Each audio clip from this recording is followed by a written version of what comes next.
Madame l'ambassadeur adjointe de République slovaque, mesdames et messieurs, j'ai le plaisir de vous accueillir ici dans l'auditorium de Richelieu pour ce trésor de Richelieu consacré au manuscrit autographe du Quatuor avec hautbois de Mozart, qui s'inscrit donc dans cette série des trésors de Richelieu qui sont consacrés à la mise en valeur des collections du quadrilatère Richelieu, c'est-à-dire celle de la Bibliothèque nationale, mais aussi celle de l'INHA et celle de l'École des Chartes.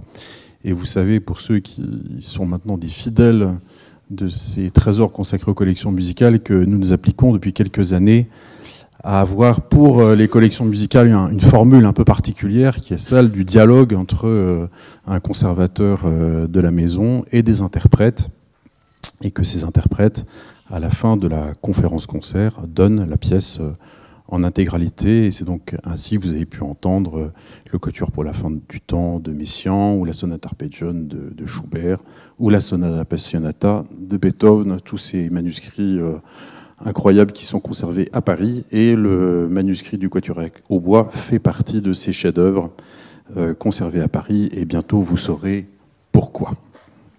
Alors, cette conférence-concert s'inscrit aussi dans un autre cycle, qui est la saison musicale européenne de la Bibliothèque nationale et de Radio France, avec le soutien du ministère de la Culture et du secrétariat général de la présidence française du Conseil de l'Union européenne. Et donc cette saison a été installée, réalisée par la Bibliothèque nationale et Radio France à l'occasion de la présidence française du Conseil de l'Union européenne, et l'idée était d'illustrer au travers des collections de la Bibliothèque nationale les relations culturelles croisées, et évidemment les relations musicales entre les différents pays de l'Union et la France. Et chaque concert était plutôt dévolu à un pays. Alors aujourd'hui, c'est plutôt l'Autriche, évidemment, que l'on célèbre au travers de ce chef-d'œuvre de Mozart et de ce chef-d'œuvre du répertoire du hautbois que tout oboïste a joué une fois dans sa vie au moins. Alors, je dois aujourd'hui remercier Lou Delaveau qui s'est chargé de la présentation de ce manuscrit, et aussi les interprètes que vous avez salués tout de suite. Jérôme Guichard, qui est oboïste, Olivia Hugues, violoniste, Lise Berthaud, altiste, et Victor Julien Laferrière, qui est violoncelliste et qui nous font l'honneur, l'amitié de venir jouer ici et dialoguer aussi avec Lou Delaveau autour de ce manuscrit. Je remercie aussi pour sa présence Lubika Erdelska, qui représente l'ambassade de République slovaque et qui nous fait l'amitié d'être présente ici. Et plus largement, je remercie l'ensemble des ambassades partenaires de la saison musicale européenne. Il y en a beaucoup, je vous les cite ici pour mémoire. L'ambassade d'Autriche, de Belgique, de Hongrie, d'Italie, de Pologne, de République fédérale d'Allemagne, de République slovaque, de République tchèque et de Roumanie. Et avant de laisser la parole à Lou Delaveau et aux musiciens, je vous donne rendez-vous pour le prochain concert de la saison musicale européenne qui aura lieu le jour de la fête de la musique, le 21 juin, à la Bibliothèque de l'Arsenal, et qui sera consacré à des compositeurs d'origine ou de nationalité slovaque. Voilà, c'est une façon aussi de prolonger ces relations culturelles entre la France et l'Europe centrale, et plus particulièrement la République slovaque, à l'occasion de cette fête de la musique. Alors le concert n'est pas inscrit dans la petite brochure qui a été éditée par la Bibliothèque nationale et Radio France pour présenter cette saison, mais je vous assure qu'il aura bien lieu et vous pouvez y venir évidemment nombreux. Voilà, sur ce, je vous souhaite une très bonne soirée. Au revoir.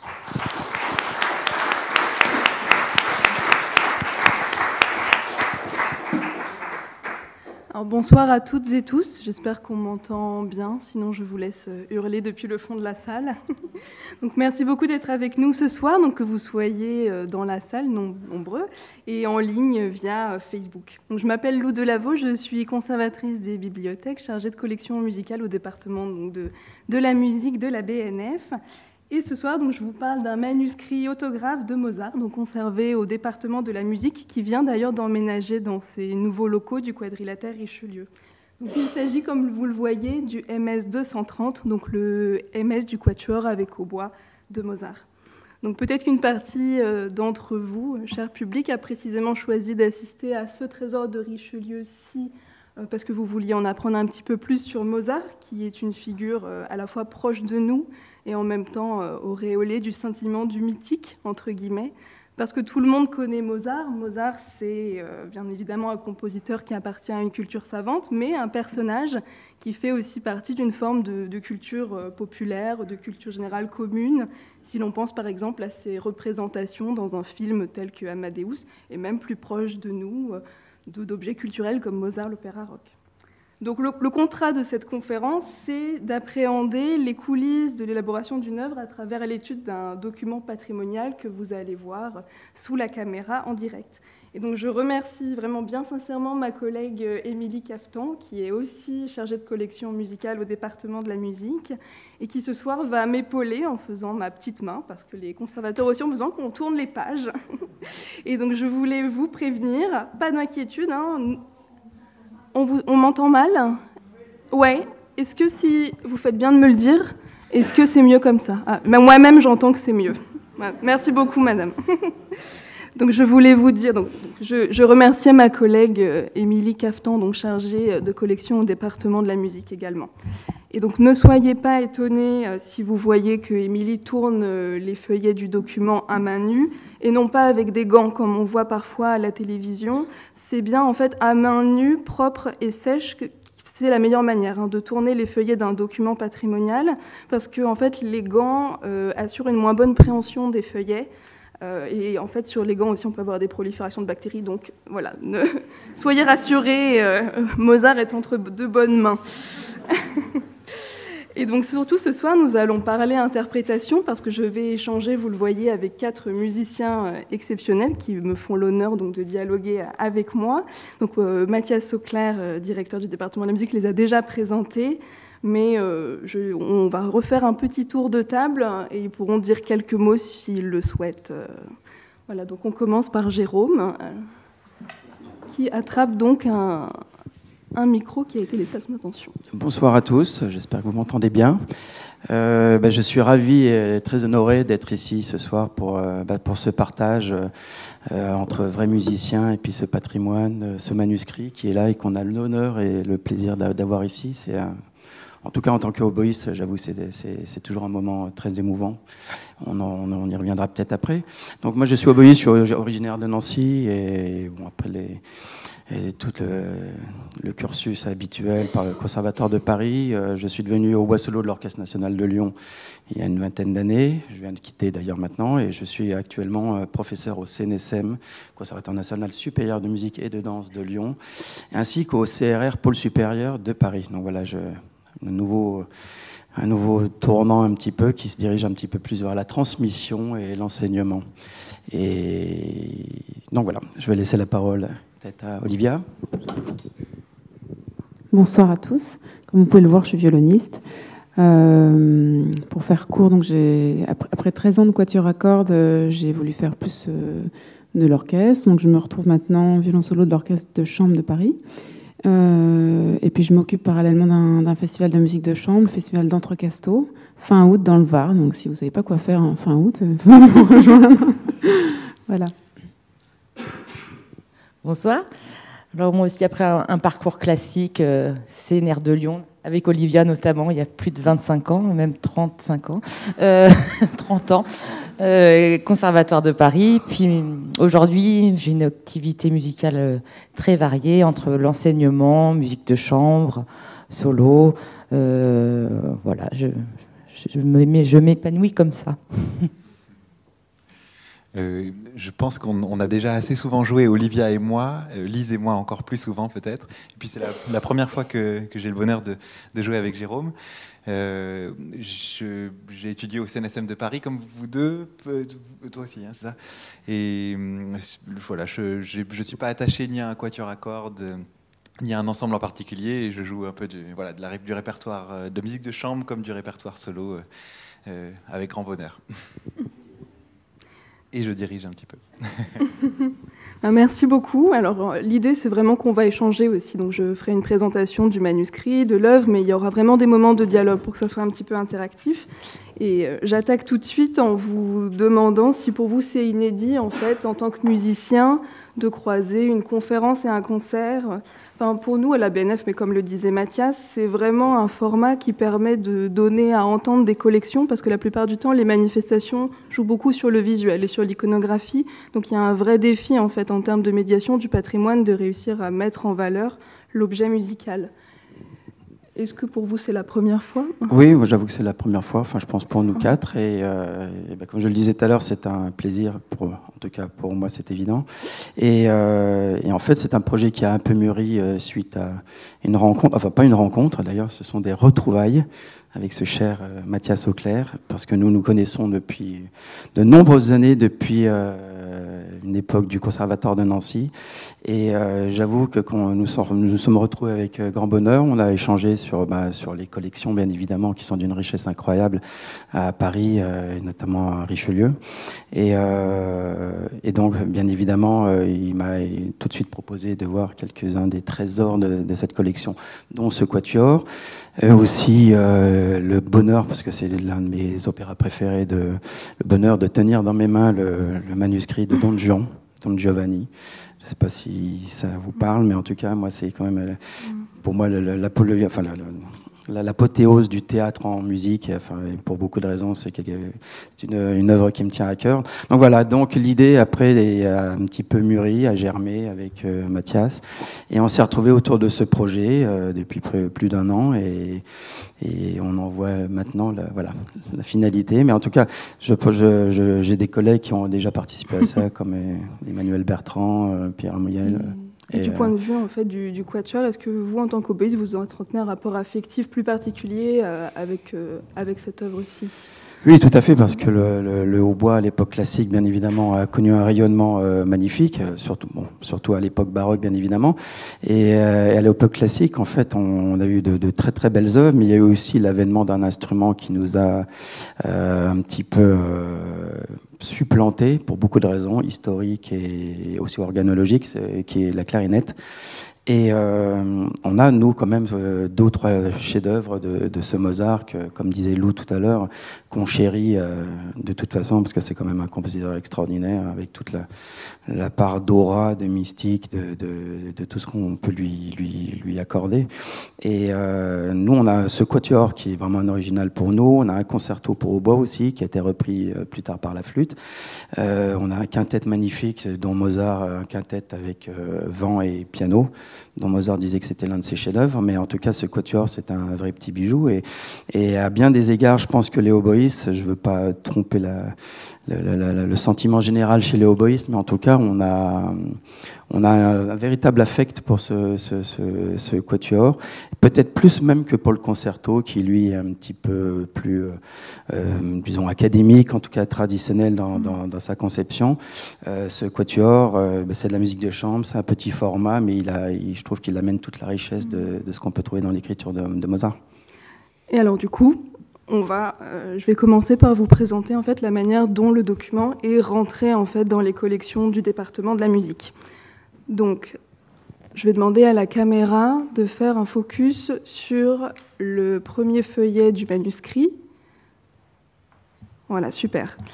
Donc, comme vous l'avez lu, en fait, peut-être dans le programme, en fait, ce manuscrit, il est un petit peu emblématique de la manière dont se sont constituées les collections du département de la musique.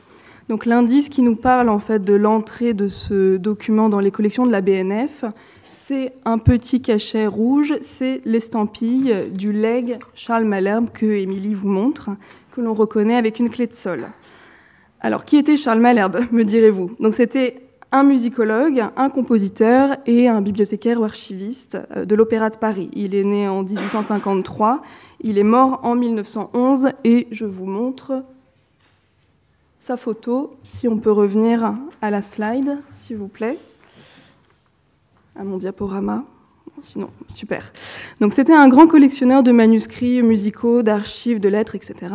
Et quand il meurt, il lègue en fait sa précieuse collection à la bibliothèque du Conservatoire de Paris. Donc, ce legs est accepté par l'État en 1912. Mais en fait, coup de théâtre, en 1935, la bibliothèque du conservatoire est rattachée administrativement à la Bibliothèque nationale, ce qui occasionne un transfert des manuscrits les plus précieux. Et aujourd'hui, ces manuscrits du legs Charles Malherbe, ils constituent en quelque sorte le noyau, le cœur de la réserve du département de la musique. Donc, parmi le legs Malherbe, il y avait une quarantaine de manuscrits autographes de Mozart, si l'on compte les manuscrits complets, les fragments, les esquisses. Et donc, parmi ceux-là, celui qui nous intéresse, le MS 230, donc le quatuor avec hautbois, qu'on dit Köchel 368B ou Köchel 370, sachant que les numéros varient en fonction de l'édition de référence, si on parle de la première ou de la 6e édition. Mais pour que ce soit plus simple, je dirais 370. Donc, je vous montre maintenant l'image en fait, d'un catalogue de vente. On sait que Charles Malherbe avait acheté ce manuscrit dans une vente aux enchères le 29 octobre 1900 à Berlin. Et en fait, ça, c'est le catalogue de vente qu'il a eu en fait, dans les mains au moment de la vente, comme en atteste, alors je suis désolée parce que ma photographie n'est pas très bonne, mais il y a une petite croix en fait, dans la marge, en face du numéro 49, qui était donc le lot en fait, qu'il a acheté à cette vente. Et j'en profite pour remercier mon collègue François-Pierre Goy, qui m'a aidé à retrouver le document, enfin à identifier précisément dans la boîte le document en question. Donc le manuscrit n'est pas le seul en fait, à porter l'estampille du legs Charles Malherbe. Donc là, je vais demander qu'on retourne, que la caméra remonte en fait. Émilie va vous montrer en fait l'étui qui contient le manuscrit. Donc c'est une pochette en percaline. Donc la percaline est une toile de coton lustrée en fait, qui sert à imiter le grain d'un cuir marocain. Et c'est une pochette en fait typique 19e siècle, probablement réalisée pour un collectionneur. Donc elle est estampillée, elle fait partie du document et c'est donc en quelque sorte un écrin pour le manuscrit.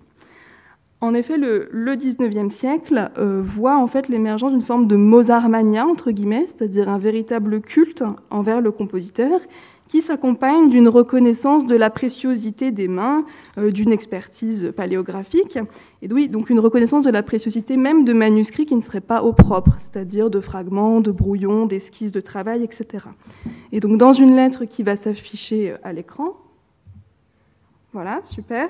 En fait, Malherbe entend démontrer, par exemple, qu'un manuscrit conservé au British Museum est un faux, et pour ce faire, il se fonde sur la forme des clés qui apparaissent sur le manuscrit. Donc Charles Malherbe, il fait partie des membres fondateurs de la Société Mozart en 1901, où il organise des expositions de ses manuscrits. Et selon lui, les manuscrits permettent de suivre les états d'âme des compositeurs. Donc, tous les manuscrits de Mozart conservés au département de la musique sont numérisés donc, dans la bibliothèque numérique Gallica de la BNF et organisés par des corpus par auteur que vous pouvez tout à fait consulter depuis chez vous. Vous n'avez pas besoin de titre d'accès. Et j'en profite pour signaler aussi le catalogue d'une exposition qui s'est tenue il y a quelque temps à la bibliothèque musée de l'Opéra et donc qui portait sur Mozart.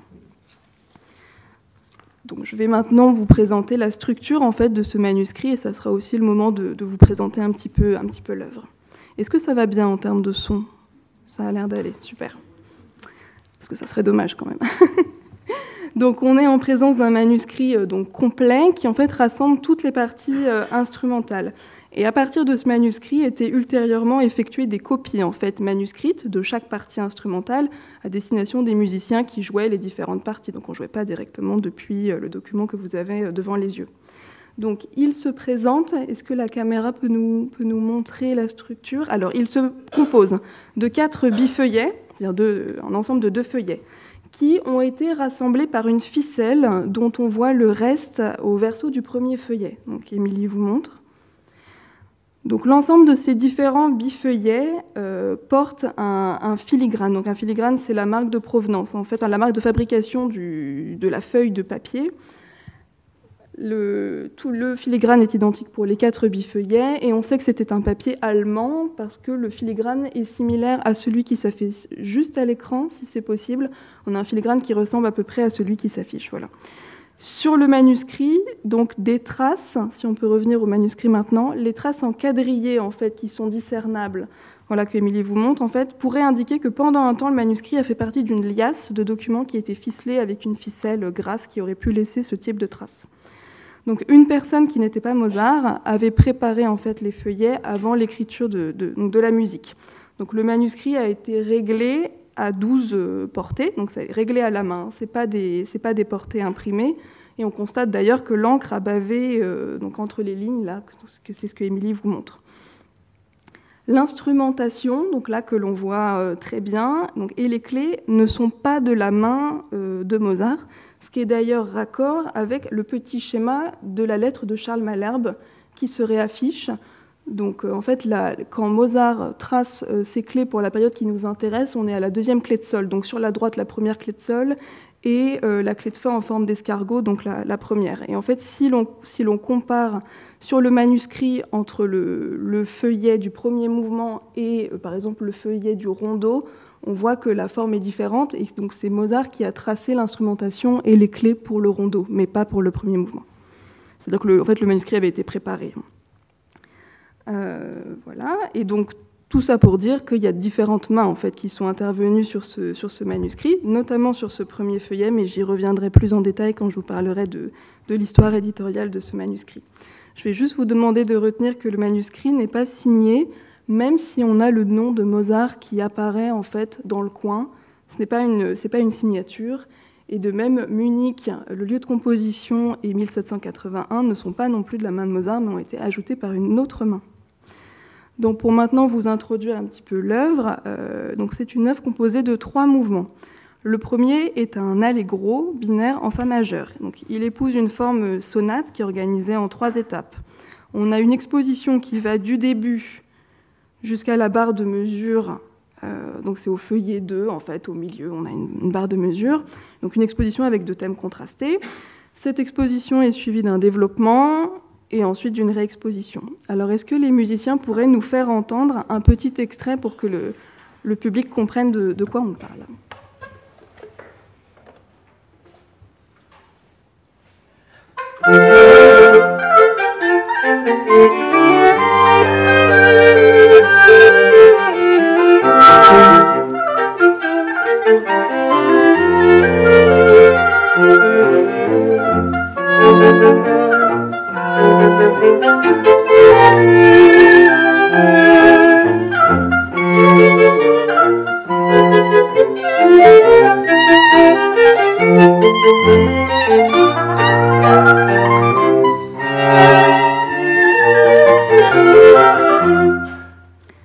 Vous en aurez d'autres après. Hein.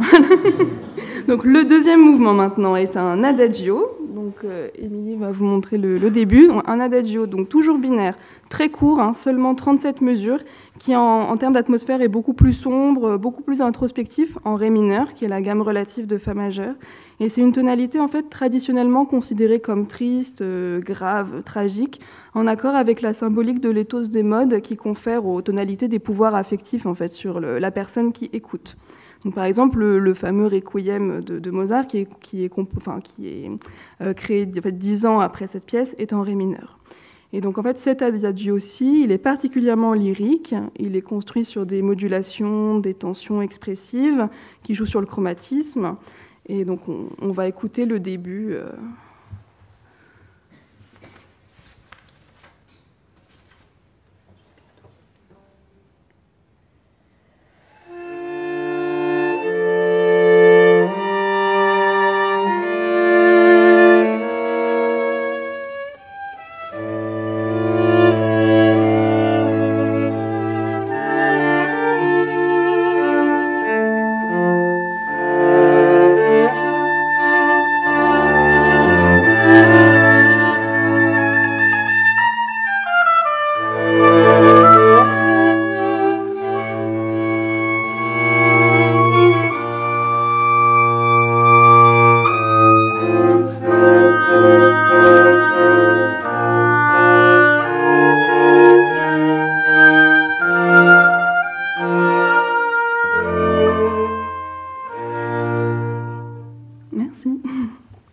Donc maintenant, je vais vous parler de la manière, donc, des circonstances en fait, qui ont entouré la production donc, de ce document. Donc Mozart est né en 1756 et il avait développé très tôt un don pour la musique dès ses premières années. C'était une star qui, dès ses 8 ans, a entamé une sorte de grand tour en fait, des cours européennes sous la supervision de son père, Léopold. Au printemps ou à l'été 1777, il avait composé un concerto pour hautbois en do majeur qui s'affiche à l'écran, qui est le seul concerto pour hautbois de Mozart et qui avait été composé à destination d'un oboïste de Salzbourg qui s'appelait Giuseppe Ferlandis. Et en octobre 1777, Mozart se trouve à Mannheim et il rencontre de nombreux musiciens, et notamment un oboïste dont je vais beaucoup vous parler, qui s'appelle Friedrich Ramm. Alors, je n'ai malheureusement pas d'image de Ramm à vous montrer, donc on revient sur Wolfgang. Donc, Friedrich Ramm était le premier hautbois de l'orchestre de cour du prince-électeur Karl Theodor à Mannheim. Mozart rencontre Ramm chez un violoniste qui s'appelle Christian Cannabich en novembre 1777, et ça, on le sait en fait par la correspondance de la famille Mozart. Quand Mozart rencontre Ramm, Mozart a 21 ans, et on sait, toujours par la correspondance, qu'il sait que Friedrich Ramm joue très bien, alors qu'on sait que Mozart pouvait critiquer assez vertement la manière de jouer d'un autre oboïste très connu de l'époque qui s'appelait Johann Christian Fischer. Donc on sait que Mozart a offert son concerto en do majeur, donc celui que je vous ai montré tout à l'heure, il l'a offert à Ramm, et Ramm était, je cite, fou de joie, et jouait très souvent la pièce qui rencontrait beaucoup de succès auprès du public. Donc après l'accession de Karl Theodor, donc l'employeur de Ramm, à l'électorat de Bavière, donc Ramm et les autres musiciens de l'orchestre de Mannheim quittent Mannheim et vont s'installer à Munich à partir de 1778. Et Munich, c'est justement le lieu de composition de ce quatuor. Mais alors malheureusement, la correspondance de la famille Mozart ne mentionne pas cette pièce. Donc maintenant, on va rapprocher un peu la focale sur le manuscrit. Ce qui est intéressant avec ce manuscrit, si on peut l'avoir à la caméra, c'est qu'il peut nous donner un aperçu de la temporalité en fait, de composition. Je prends un exemple très simple, par exemple sur le premier feuillet au système 2, la mesure 14, on peut apprécier que, par exemple, la partie de bois a un tracé beaucoup plus grêle, alors que les parties de cordes, composées en même temps, en fait, ont toutes les trois un tracé plus gras, en fait. Plus marquant, on peut constater différentes strates, en fait, d'intervention sur le manuscrit. Par exemple, dans le deuxième mouvement, au feuillet 4, il y a eu un rajout, en fait, qui a été effectué en marge.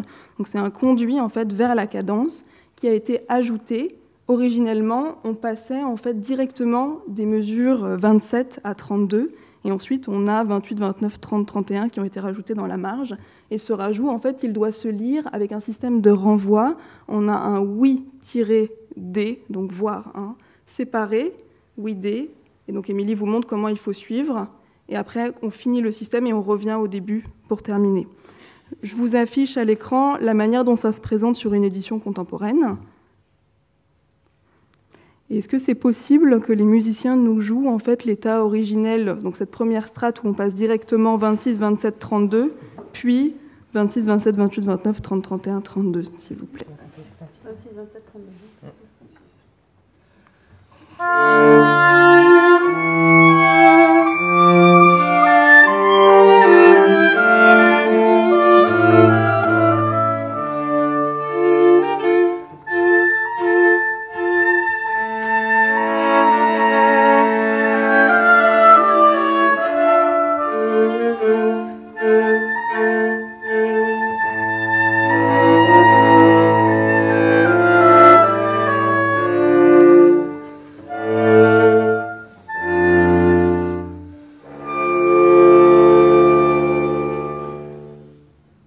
Donc ça, c'était le premier état.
Merci beaucoup.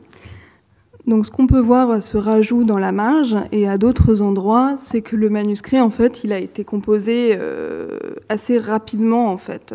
Par exemple, dans le rondo, donc le 3e mouvement, on a différentes marques de correction qui peuvent concerner toutes les parties instrumentales. Par exemple, donc au feuillet 5, à la mesure 47, donc de la partie de basse, si on peut revenir à la caméra... dans le rondo, donc au feuillet 5V. Voilà, en fait, il y a une tache en plein milieu du feuillet. En fait, cette tache de bavure, elle sert en fait à supprimer un dièse qui était originellement noté, parce qu'en fait, il faut jouer un fa bécard et non pas un dièse. Donc, on a essayé d'effacer en fait le dièse comme ça, rapidement. Et donc, quelques mesures en fait en dessous, à la partie d'alto, on a une mesure un peu bizarre où il y a 2 notes qui coexistent. Voilà, en fait, il faut jouer le do et pas jouer le ré. Voilà, mais c'était plus simple de laisser les deux en même temps. Et au feuillet d'après, donc au feuillet 6, il y a une marque de grattage, c'est-à-dire qu'il y a quelque chose qui était écrit, et puis on a gratté et on a mis quelque chose par-dessus. C'est une indication de tempo à un moment assez important où le hautbois, en fait, entame une partie où il joue en décalé par rapport aux cordes.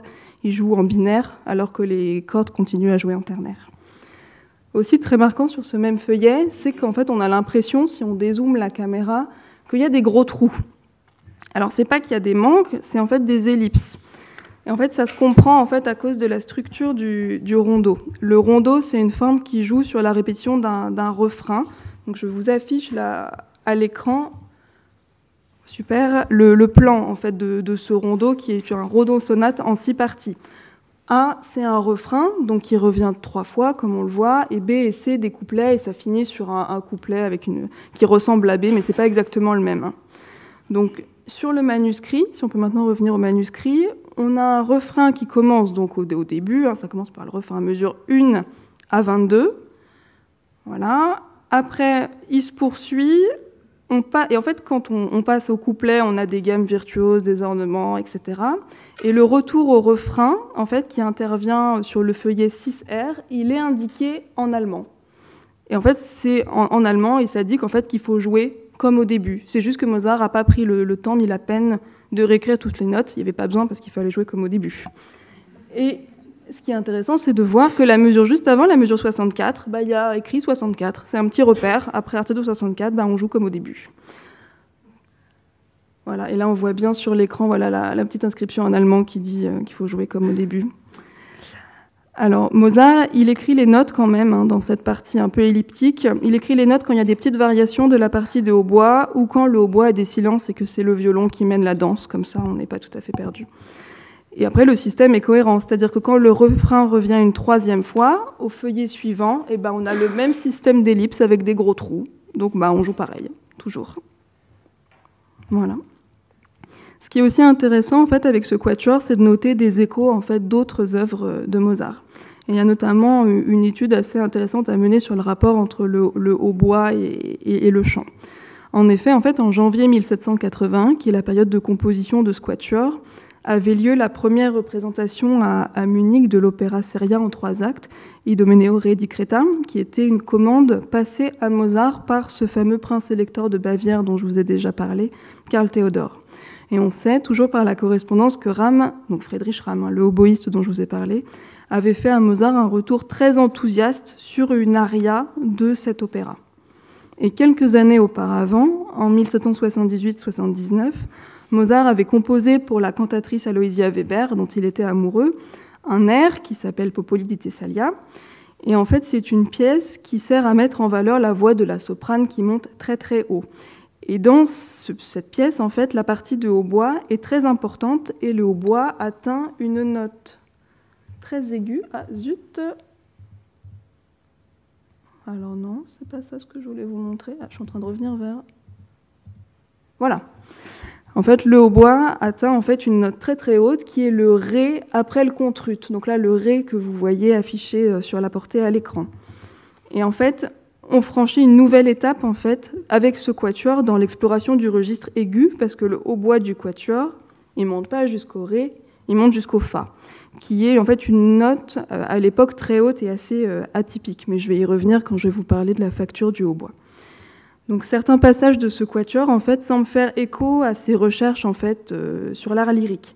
Par exemple, dans le deuxième mouvement, donc dans l'adagio, au feuillet 3V, donc on va montrer avec la caméra, l'entrée du hautbois, en fait, très très lyrique, elle peut faire penser à une note tenue par une soprane avec la technique de la messa di voce, qui consiste à tenir une note, on la débute piano, on l'amplifie, on l'amplifie beaucoup et on descend.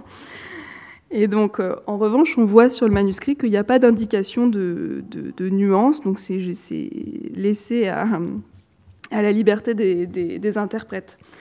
Et donc, est-ce que les musiciens pourraient nous faire entendre cette entrée du hautbois et puis peut-être après revenir sur la manière dont eux, ils l'interprètent, malgré l'absence d'indication de nuance sur le manuscrit.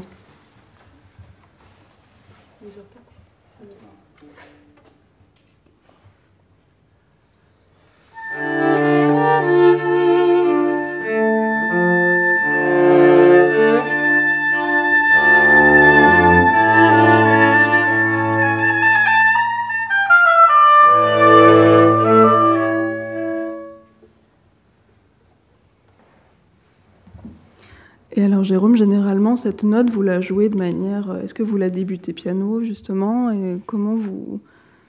Effectivement, donc il n'y a pas de nuance.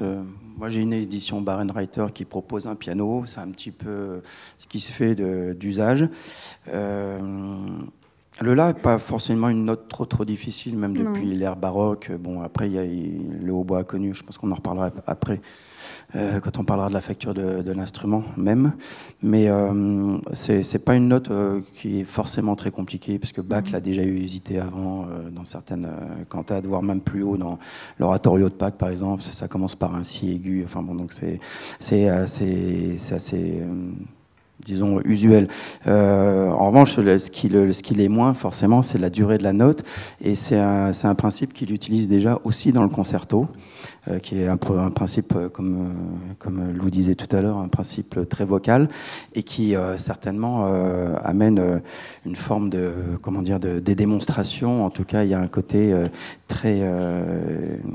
une tension énorme, parce que dans le concerto, on a une introduction de l'orchestre assez longue, et le hautbois rentre sur une espèce de pirouette avec un tri, et il tient une note, le do aigu, donc on a plus la tessiture, mais il tient le do aigu pendant 4 mesures de 4 temps, donc ce qui représente 16 temps. Et là, du coup, pour le coup, c'est une complexité assez importante. Et pour rebondir, peut-être qu'on en parlera après, mais c'est effectivement sur l'apparition dans cette partition, dans ce manuscrit, des fa aigus.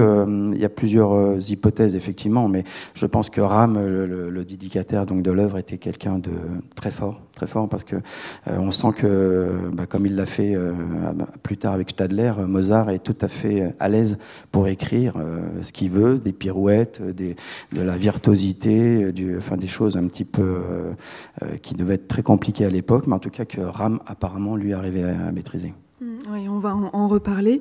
Et alors vous me signaliez d'autres passages en fait qui vous faisaient penser, qui vous faisait penser à d'autres œuvres de Mozart. Il y a presque un plagiat par anticipation du Requiem à un moment, donc au feuillet 4 recto, mesure 25-26, vous me disiez quand on répétait. Où est-ce qu'on peut montrer ? Et peut-être le faire jouer, si vous voulez rebondir sur ce passage.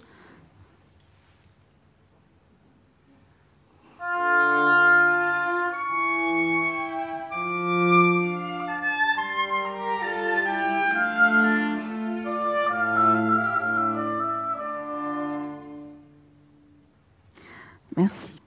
Oui, c'est juste cette mesure-là, mais effectivement, on retrouve presque le côté, le balancement qu'on a dans l'introïte du Requiem dès le début. Bon, bim, bon, bom.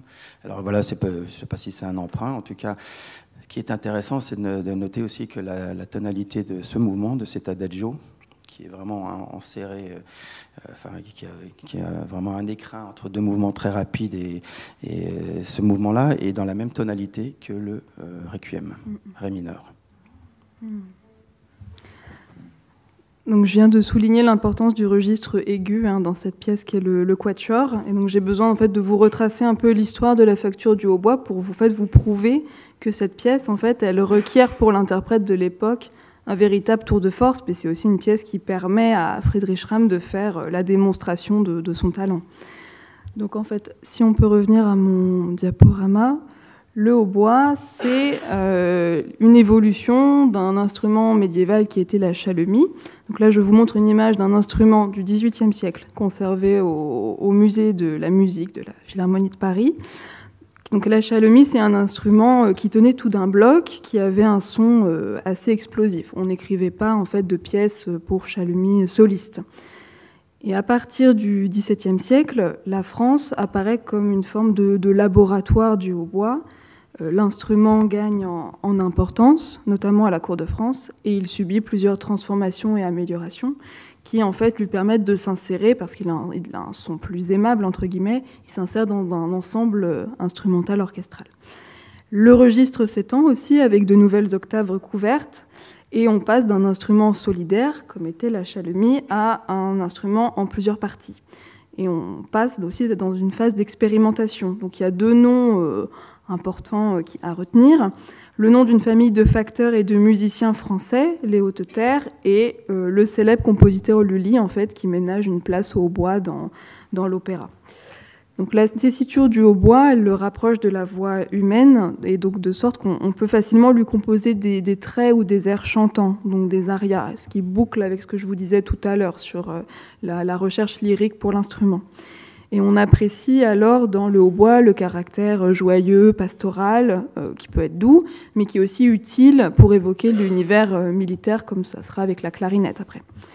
Donc important, on peut noter que le terme même de hautbois, à l'époque, il est assez fluctuant et il peut recouvrir une certaine diversité d'instruments, qui va de la flûte à la musette, comme l'illustre assez bien cette gravure, en fait, qui se trouve dans un traité de la musette, de la deuxième moitié du XVIIe siècle, où le hautbois côtoie différents autres instruments avant. Il existe d'ailleurs plusieurs types de hautbois, le dessus de hautbois, la taille de hautbois, la base de hautbois, mais ici je me concentre sur le hautbois de dessus, donc le hautbois aigu. Donc les instrumentistes de cette époque ne jouent pas d'ailleurs d'un seul instrument. Les hautboïstes peuvent jouer de la flûte et vice-versa. Et les méthodes de hautbois qui se développent dans les années 1680, elles peuvent être donc communes avec d'autres instruments, notamment la flûte. Et à cette même époque, donc les années 1680, le hautbois commence à devenir un instrument véritablement soliste, d'après les recherches qui ont été menées par Geoffrey Burgess et Bruce Hines. Donc on va vous montrer à quoi ressemble un hautbois baroque, puisque Jérôme nous a apporté une copie d'un instrument baroque, et vous verrez que le hautbois baroque, il a 3 clés. Et pour jouer donc des altérations, donc on n'a pas autant de clés que sur un instrument contemporain, il faut reproduire certaines combinaisons de doigtés qu'on appelle des doigtés de fourche.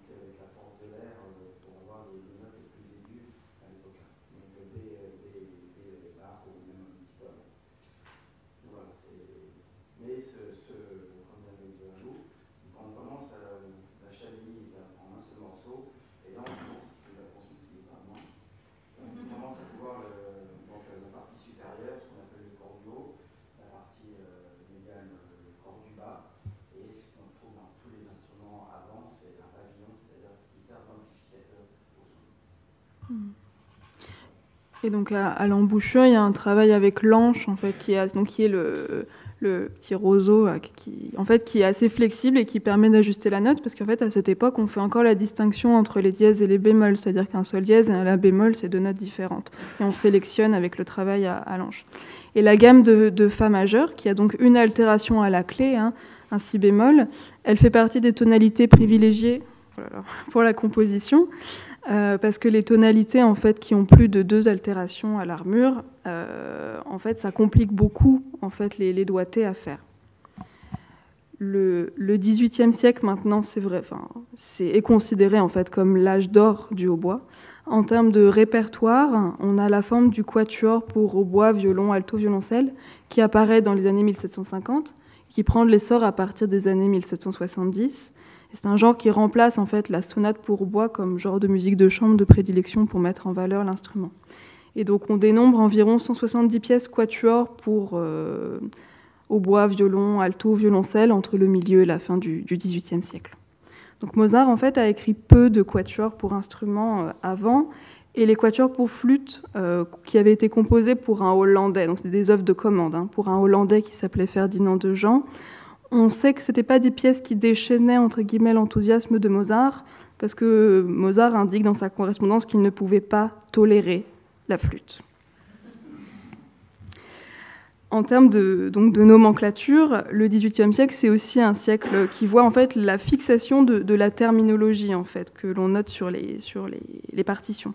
Donc là, on a un manuscrit qui, sur le premier feuillet, enfin, même au début de chaque mouvement, porte le terme oboe. Est-ce qu'on peut le remontrer ?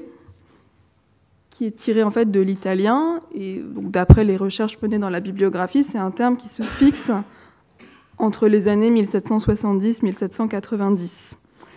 Mais par exemple, si on compare avec d'autres manuscrits qui sont conservés au département de la musique, dans un manuscrit de 1766, on trouve hautbois, et puis en 1770, on trouve hautbois, O-B-O-A. Donc à gauche, vous avez hautbois, H-A-U-B-O-I-S, et après à droite, O-B-O-A. Donc on voit qu'il y a une petite variation en fait, de la manière de désigner l'instrument. Mais d'après les recherches que j'ai vérifiées dans les autres manuscrits de Mozart qu'on a à la BNF, à partir de 1770, c'est radical, on passe à oboe. Donc le registre aussi, c'est un siècle qui voit l'extension en fait, du registre de l'instrument vers l'aigu, donc avec une réduction du diamètre en fait, du hautbois, une réduction de la perce et des trous. Donc Jérôme vous a montré tout à l'heure, en fait, on a une collègue de Jérôme qui s'appelle Hélène Moureau, qui est oboïste, qui nous a très gentiment prêté donc une copie d'un instrument classique. Donc elle indique que c'est un instrument un peu plus tardif, en fait, mais qui...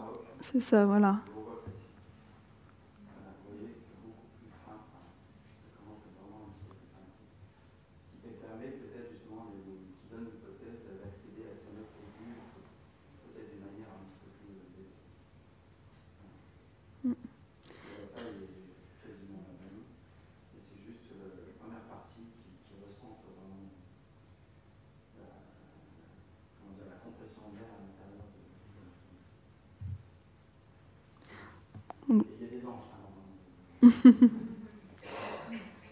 Donc, je vous montre à l'écran en fait, l'image d'un instrument qui n'est pas une copie, là, c'est un vrai instrument conservé au musée de la musique qui date de 1787, qui est en fait d'origine germanique puisqu'il était sorti d'un atelier donc d'un facteur du nom de Jacob Brutmann qui était actif à Dresde, dont on a conservé une quarantaine de hautbois en fait produits entre 1768 et 1800.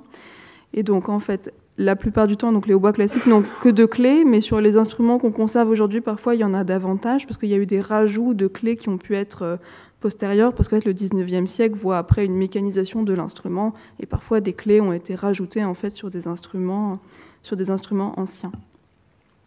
Donc le ré, le mi et le fa après le contrut, donc les notes très aiguës, restent en fait des notes particulièrement difficiles à atteindre, ce qu'on peut constater dans donc, une légende d'une planche tirée d'une méthode de hautbois de la fin du XVIIIe siècle et qui est un petit peu postérieure à ce morceau. C'était édité vers 1790. Et en fait, la légende fait remarquer que ces notes, le ré, le mi et le fa, elles passent, je cite, l'étendue ordinaire de l'instrument. Toutefois, en fait, ce fa de la 3e octave, il est quand même attesté chez d'autres compositeurs avant Mozart à partir du milieu du XVIIIe siècle. Donc sur le manuscrit, on peut voir un exemple de ce fa, par exemple dans l'allegro au verso du 3e feuillet. À la mesure 130-140, on a une montée et ce fa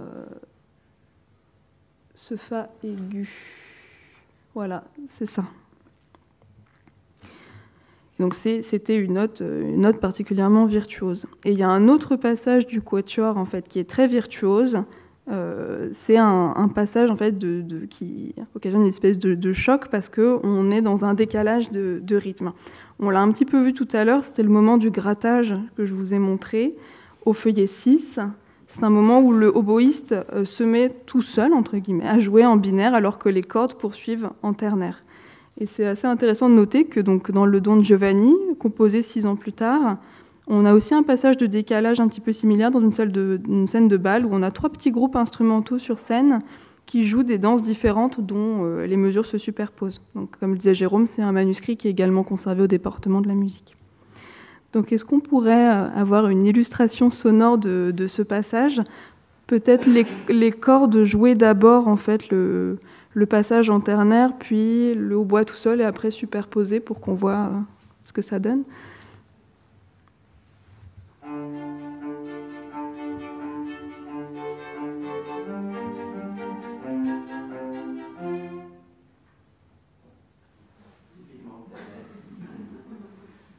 Le hautbois, lui, reste en binaire, c'est-à-dire en section de 16 notes à chaque fois. Ah, moi je voulais entendre d'abord le hautbois tout seul, puis après tout le monde joue ensemble.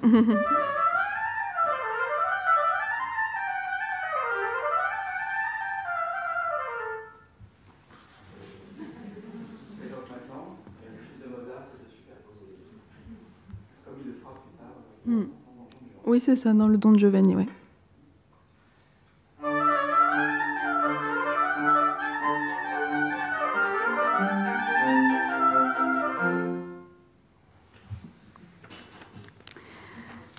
Et alors, est-ce que je pourrais avoir votre avis sur la virtuosité alors de cette pièce ? Est-ce que ce fa aigu, Jérôme, vous semble si difficile à jouer avec un instrument de l'époque ? Comment est-ce que vous, en tant qu'interprète, vous choisissez d'aborder cette note difficile ?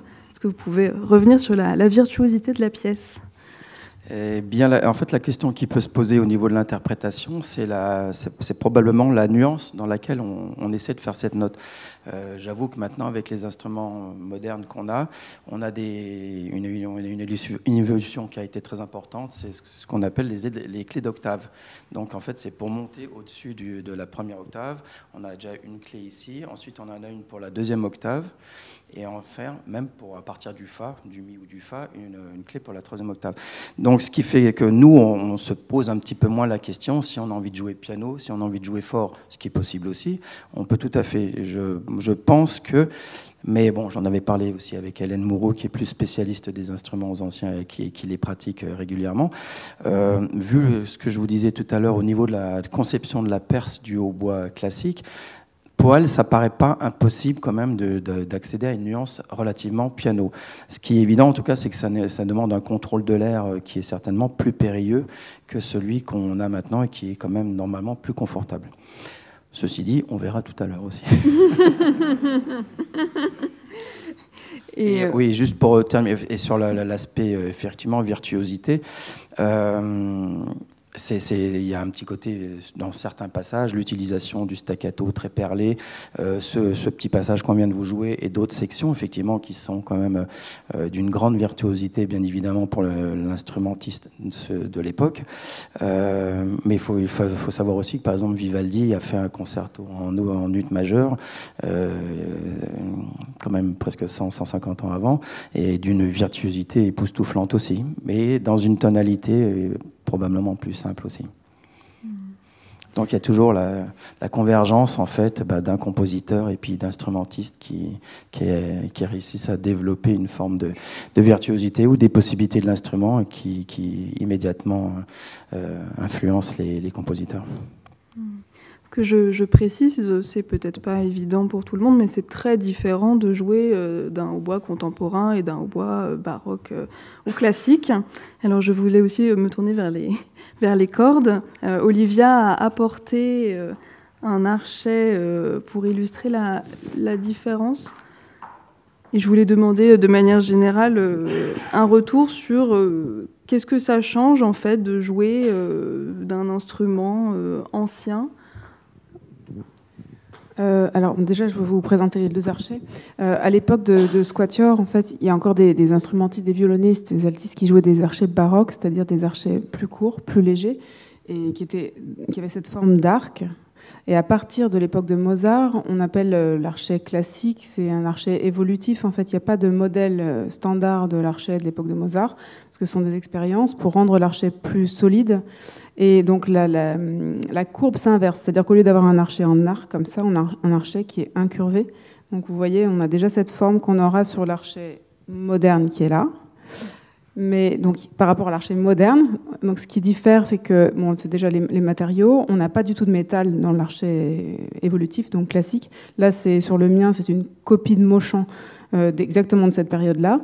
C'est de l'ivoire et donc l'archet est beaucoup plus léger. On met moins de crin. Donc là, je ne sais pas si vous pouvez voir la différence, mais il y a moins de crin sur l'archet classique que sur l'archet moderne. Sur l'archet moderne, on a une plaque en métal. En fait, tout ça est fait pour avoir de plus en plus de sons, pour remplir des salles de plus en plus grandes. Donc à l'époque de Mozart, c'était beaucoup plus intimiste. On jouait ces archets sur des cordes évidemment en boyaux qu'on a joué jusqu'à 1930, des boyaux purs. Maintenant, on joue sur des cordes synthétiques, donc ça n'a plus rien à voir non plus. En fait, le matériel s'adapte à l'époque. Et donc à l'époque de Mozart, je pense que la recherche de puissance sonore n'était absolument pas le sujet. Donc c'était plus l'histoire de faire sonner les harmoniques de l'instrument. C'est très intéressant d'ailleurs de faire ces expériences-là. Moi, je trouve que ça n'a pas trop de sens de jouer un archet classique sur des cordes en métal. Enfin, il y a beaucoup de bricolage aujourd'hui parce que c'est très à la mode, mais la démarche est passionnante. Mais j'ai envie de dire qu'il faudrait la faire à fond ou pas.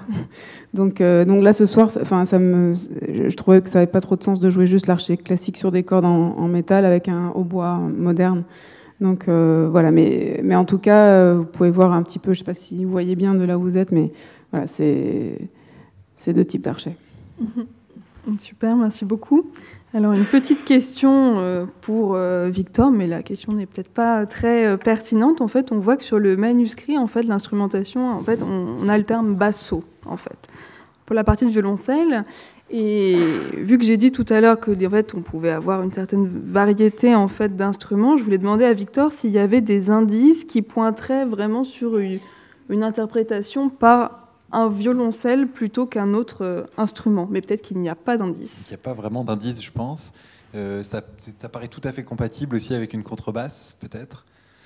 J'ai du mal à imaginer, moi, personnellement, un basson, mais enfin, on sait que dans beaucoup de symphonies de la même époque, de Haydn ou de Mozart, le basson faisait jouer la partie de violoncelle et de contrebasse, qui était la même d'ailleurs. Donc, il faudrait demander à des gens vraiment spécialistes, mais en tout cas, c'est compatible avec plusieurs instruments, à la fois en termes d'ambitus, et puis il n'y a pas d'indication de PIDS ou de choses comme ça. D'accord. Et il n'y a pas de double corde non plus. Il n'y a pas de double corde non plus. Non. Ok. Et alors, question pour l'ensemble du groupe, comment vous envisagez l'articulation en fait entre le hautbois et le trio de cordes ici? Est-ce que pour vous, définitivement, c'est une pièce qui place le hautbois en tant que soliste? Et est-ce qu'on peut noter une espèce d'évolution en fait du statut entre les trois mouvements de l'œuvre? À vrai dire, je pense qu'on est assez d'accord tous les quatre pour dire que c'est quand même une partie vraiment soliste et de leader, comme on peut dire. Parce qu'effectivement, la partie paraît très équilibrée entre le hautbois et le violon, mais finalement, le violon n'est pas plus mis en évidence que ça très souvent. Et c'est le hautbois qui prédomine en permanence, notamment même dans le mouvement lent. Et je pense qu'il l'a vraiment écrit, un peu comme il l'a fait après avec les quatuors pour flûte. Ce sont vraiment des parties de soliste pour un instrument vraiment totalement déterminé. Comme il le fait pour les quatuors aussi avec piano, dans quintette avec clarinette, c'est exactement le même genre de rapport entre l'instrument un peu soliste. Et nous, on a un petit rôle d'orchestre aussi, très souvent. Ça rappelle, c'est une sorte de vraiment petit orchestre de chambre.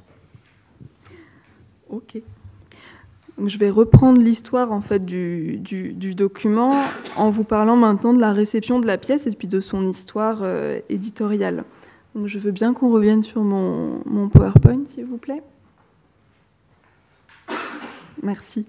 Donc, après la mort de Mozart, en fait, en 1791, sa veuve, Constance, se remarie avec un certain Nissen en 1809. Et en fait, il travaille à une biographie de Mozart. Et ce Nissen, en fait, se fonde pour écrire cette biographie sur des sources primaires, donc la correspondance de la famille Mozart, et puis également sur les manuscrits que Constance a récupérés.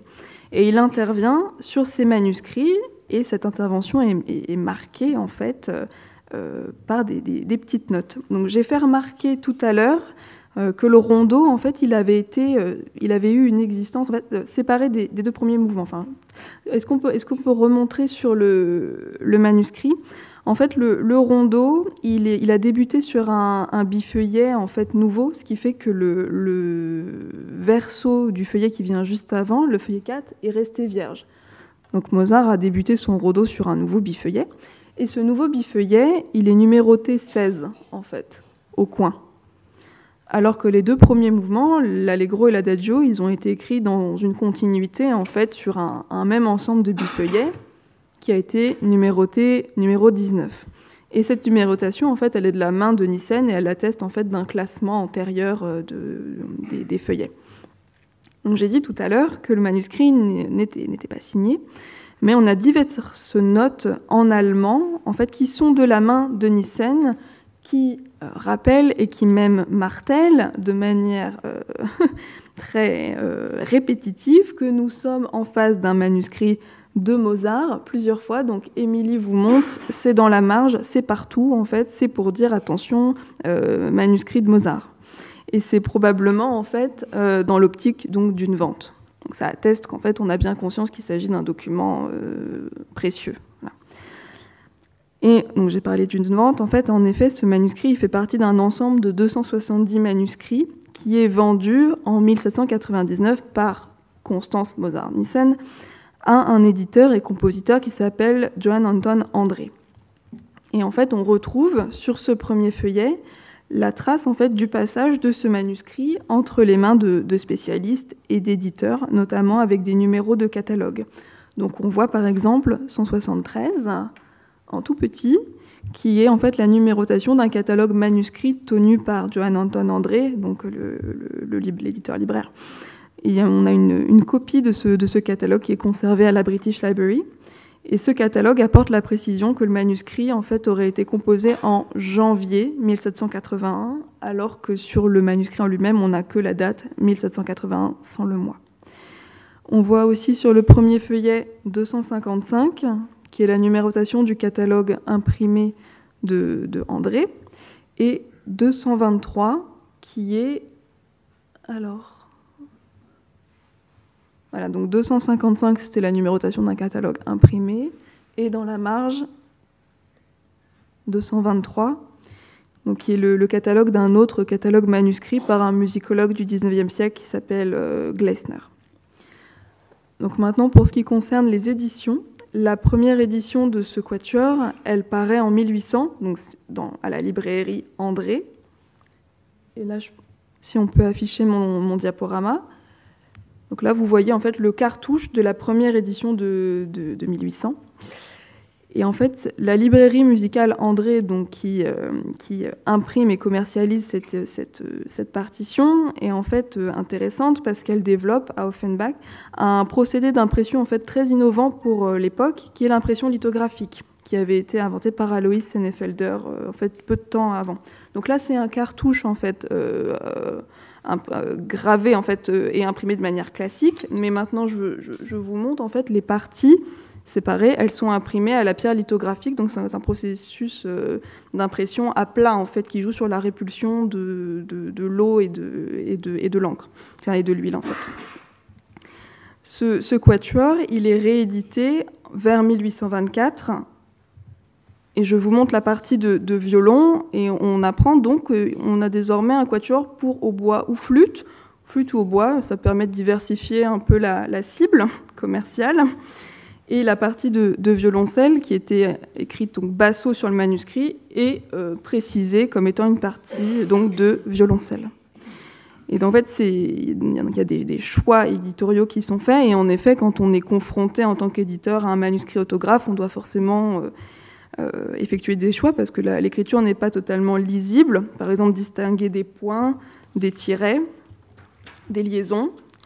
Et par exemple, dans les éditions du 19e siècle, comme celle qui s'affiche à l'écran, on commence à réintroduire des indications de nuances qui sont manquantes entre parenthèses. Un passage qui est intéressant, c'est le fameux passage du décalage dont je vous ai plusieurs fois parlé. Sur le manuscrit, donc au feuillet 6, si on peut le remontrer rapidement. Donc on avait un C en fait qui dit qu'il faut jouer à 4-4. Alors.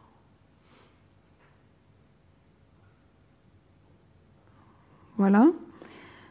C'est une indication en fait qui est reprise. Alors. Où est-il? Voilà, là on voit bien.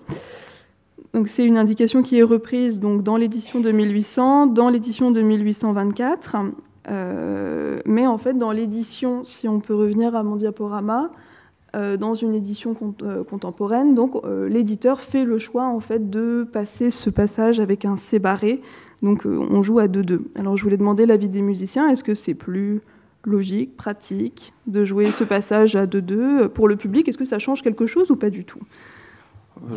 Sincèrement, de l'avis de tous les quatre, je ne pense pas que ça change grand-chose au niveau de l'interprétation. C'est certainement plus pratique parce que ça donne un repère qui divise la mesure en deux. Mais ça, sur le plan de l'interprétation, ça ne change pas grand-chose. C'est juste que ça permet peut-être... avec l'aide de Victor à ce moment-là, du violoncelle, d'avoir un meilleur repérage sur l'espèce de continuum du hautbois qui lui s'en va un petit peu dans tous les sens. Et voilà, ça permet en tout cas d'avoir une métrique plus maîtrisée. Donc c'est une question pratique. Mais on voit d'ailleurs que sur la partition, on a une petite note qui indique que sur le manuscrit, en fait, on a un C qui apparaît, que le manuscrit indique qu'il faut jouer à 4-4. Alors j'en profite, il ne fallait pas reposer le micro pour demander si vous, en tant que musicien, vous travaillez parfois avec des facsimilés, de manuscrits. Et est-ce que vous adaptez votre interprétation en fonction de ce que vous pourriez voir sur ces sources primaires? Par exemple, Olivia, vous m'aviez signalé une petite bizarrerie dans une mesure, la mesure 79 au verso du deuxième feuillet, qu'on peut peut-être montrer d'ailleurs rapidement à la caméra. Ouais, c'est une bizarrerie, mais qui est bien écrite dans le manuscrit. Donc, on est allé, par exemple, vérifier dans le manuscrit si ce n'était pas une erreur éditoriale. Et on a vu que Berenreiter était extrêmement fidèle. Donc, c'est peut-être une bizarrerie de Mozart directement. Soit une erreur, soit quelque chose d'inhabituel, en tout cas. Vous voulez qu'on le joue Oui, ça serait intéressant de jouer ce qu'on voit sur le manuscrit et puis ce qu'on pourrait peut-être attendre ou ce qui est... Je vais vous faire lentement une fois. En fait, la mesure qui est écrite, cette descente des 4 dernières doubles, elle est un peu bizarre. Souvent, les gens jouent ça. C'est ce que je vais faire tout à l'heure, parce que ce do bécard sonne bizarre. Voilà. Donc, on vient un dièse après. Voilà, parce que Lise reprend le même motif avec d'autres intervalles après, donc ce serait plus logique de faire ça. Donc ça, on le fait délibérément, mais on n'est pas très fiers, parce que c'est pas ce que Mozart a écrit. Mais de manière plus générale, en ce qui me concerne, j'aime bien voir le manuscrit plutôt peut-être pour l'état d'esprit du compositeur au moment où il l'a écrit. Il y a des choses qui sont extrêmement claires et qui ressemblent presque à des écritures d'ordinateur. Par exemple, le manuscrit du Quatuor de Debussy. Ça m'avait vraiment beaucoup choqué et marqué à quel point c'était propre. Et puis quand on voit certains manuscrits de Beethoven, on se dit mais qu'est-ce qu'il a dans la tête? C'est tellement brouillon, raturé, c'est terrible. Et donc ça donne quand même une image de l'état d'esprit du compositeur. Après, les éditeurs sont quand même, ils travaillent toute leur vie là-dessus, donc c'est en général assez fidèle. Toutes les éditions hors texte, comme disait Lou tout à l'heure, le C, on marque dans la marge qu'on a mis ses barèmes et que c'était un choix éditorial. Enfin, en général, c'est assez fiable, à part quelques petites erreurs d'ailleurs qu'on a remarquées hier, que Lise a remarqué hier dans le manuscrit sur des points qui n'étaient pas notés chez Bernreiter. Enfin, il y a toujours des choses qu'on peut trouver, mais ces éditions sont quand même assez sérieuses, donc on peut s'y fier. Et je voulais vous demander aussi, même par exemple pour ce qui est de l'interprétation, du choix du tempo, par exemple, comment vous déterminez à quel tempo on prend cet adagio très court? Est-ce qu'il y a une tradition Oui, effectivement, pour ce mouvement lent qui s'insère dans deux mouvements rapides qui sont eux-mêmes très différents. Il y a un véritable choix effectué parce que quand on regarde donc la première version, même sans le rajout dans la marge d'une cadence, la première version ne faisait que 32 mesures, ce qui est quand même très très succinct, malgré tout ce qu'il peut y apporter de profondeur et d'intensité. Avec le rajout des 4 mesures, on arrive à quelque chose d'à peine plus conséquent, mais en tout cas intéressant. Donc effectivement, c'est toujours quelque chose, moi, qui m'a posé question, donc dans le sens où est-ce qu'on peut le vendre adagio, bien évidemment en italien, ça voudrait dire à l'aise. Donc, et puis il y a beaucoup d'interprètes baroques qui considèrent maintenant que ces adagios ont été souvent pris de façon trop lente et un petit peu pesante. Pour retourner sur ce mouvement du quatuor, moi je pense effectivement que vu la brièveté du mouvement, ça vaut c'est bien de tenter d'avoir un tempo lent qui est peut-être plus difficile à manier, notamment pour les cordes au début, parce qu'il y a toute une tension à créer un climat avant l'arrivée du hautbois. Mais quand on arrive sur le deuxième thème, par exemple, qui est un thème pointé, ça permet de réfléchir un petit peu aussi sur la façon de faire ce thème pointé. On connaît Mozart, on connaît Schubert, les rythmes pointés peuvent apporter une forme peut-être de libération ou que moi, en tout cas, je qualifierais plutôt de fausse joie ou de faux entrain. Parce que si on prend un tempo un petit peu vite, ça peut tourner à quelque chose qui sera plus du tout qui n'amènera pas la même profondeur, en tout cas à l'interprétation. Donc effectivement, c'est un choix qu'il faut faire au début et adopter en tout cas un mouvement assez lent, métronomiquement parlant. Ça permet aussi peut-être de dire plus les choses et de créer toutes ces tensions qui existent dans la musique. Lou parlait tout à l'heure de chromatisme qui vont vers l'aigu et tout ça, vous le verrez tout à l'heure.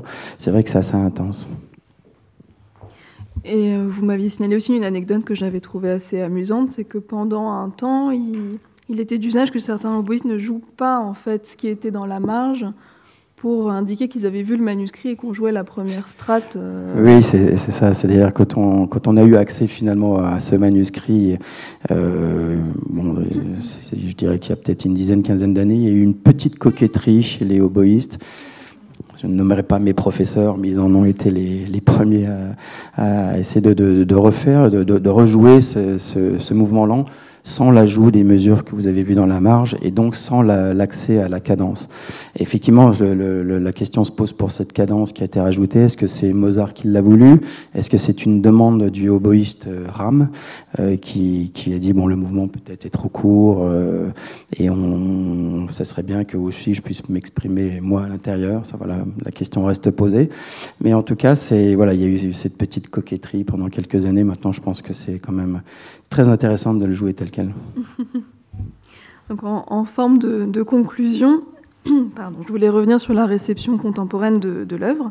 Donc en préparant la conférence, je cherchais si cette musique avait fait l'emploi d'une réutilisation dans un film. Alors je n'ai pas trouvé, mais je suis tout à fait ouverte à vos suggestions si vous connaissez un tel remploi. En revanche, cette pièce a servi de base à la création d'un ballet en 1990. Alors si on peut montrer à l'écran, donc un ballet du chorégraphe américain Lars Lubovitch. Et il se trouve que des photographies de ce ballet ont été données au département des arts du spectacle. Je vous en montre deux. Voilà. Ce qu'on retient en fait surtout du quatuor, en fait, quand on fait une petite recherche sur la réception, c'est d'abord la virtuosité de cette pièce qui met en valeur le hautbois et le caractère très, très grave du deuxième mouvement. Et j'ai fait une petite recherche plein texte en fait, dans le corpus de livres numérisés donc de la Bibliothèque numérique Gallica, de la BNF, et j'ai fait remonter un extrait d'un roman que je vais vous lire et qui m'a semblé assez intéressant parce qu'il encapsulait en fait toute l'essence de ce quatuor de Mozart dans ce qui est à mon avis une description plutôt du deuxième mouvement. Donc je vous lis donc un extrait d'un roman intitulé Anne, jour après jour, de Dominique Saint-Alban, paru chez Robert Laffont en 1974. Un tout petit extrait qui court entre les pages 219 et 220. Alors, ils ont spécialement travaillé pour ce soir le quatuor avec hautbois de Mozart. Ce n'est pas avec ça qu'on pourra danser, dit Benoît. Tu mettras tous tes disques que tu voudras quand ils auront joué. En attendant, va leur porter du champagne et du gâteau. Les projecteurs s'allument. De la terrasse s'élève alors le chant du hautbois, soutenu par un murmure de cordes, comme une voix d'oiseau qui s'éveille pour saluer le jour. Un à un, les personnages entrent en scène, sans un mot, sur un signe du photographe, pour ne pas troubler la musique.